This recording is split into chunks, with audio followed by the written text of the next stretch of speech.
মনে পড়ে স্কুল জীবনের কথা। মা বাবার পর যে মানুষটিকে ভীষণভাবে আঁকড়ে ধরেছিলাম তিনি আমার মাস্টার মশাই। বাবা ছোট্ট একটা কোম্পানিতে চাকরি করতেন। কোম্পানি বন্ধ হবার পর মায়ের সেলাইয়ের টাকা কটাই সম্বল ছিল। তা দিয়ে পেট চালানোর পর পড়াশোনাটাকে বিলাসিতাই মনে হয়। হয়তো ছেড়ে দিতাম। তখন ক্লাস 9। মনস্থির করলাম আজই শেষ, আর স্কুলে আসবো না। তাই মুখটা একটু বিষণ্ণ ছিল। কিন্তু সেদিন মাস্টারমশাইয়ের নজর এড়ায়নি। পড়াশোনার খুব একদম ভালো না হলেও পড়াশোনা আমার কাছে সকলের মতোই এক পছন্দের অধ্যায়। সেদিন মাস্টারমশাই আমাকে জিজ্ঞেস করেছিলেন আমার সমস্যার কথা। তারপর থেকেই মাস্টারমশাইয়ের হাতটা মাথার উপর পেয়েছিলাম।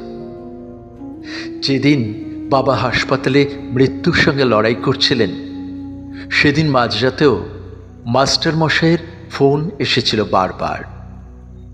বাবা চলে যাওয়ার পর পড়াশোনাটা আমার কাছে আরও প্রয়োজনীয় হয়ে উঠল। সেদিনও পাশে শুধুই মাস্টারমশাই।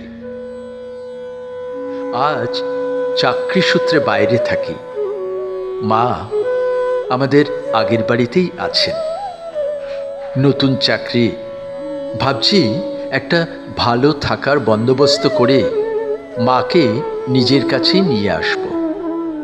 তার আগে একবার কিছুদিনের ছুটি নিয়ে বাড়ি যাব, মাকেও একবার দেখে আসব। কিছুদিন পর শিক্ষক দিবস।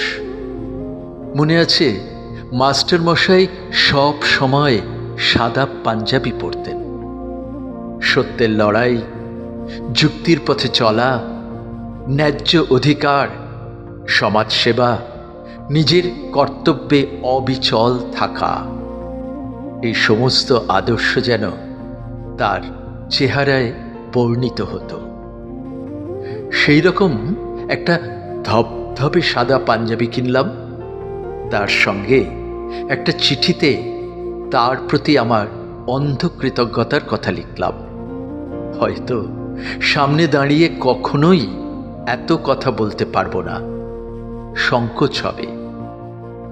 শিক্ষক দিবসের দিন মাস্টারমশাইয়ের বাড়ি গিয়ে দিয়ে আসব। পরদিন সকাল 9টা নাগাদ মায়ের ফোন। মাস্টারমশাই আর নেই। আজ সকালে আমার চিঠিটা আর দেওয়া হয়নি।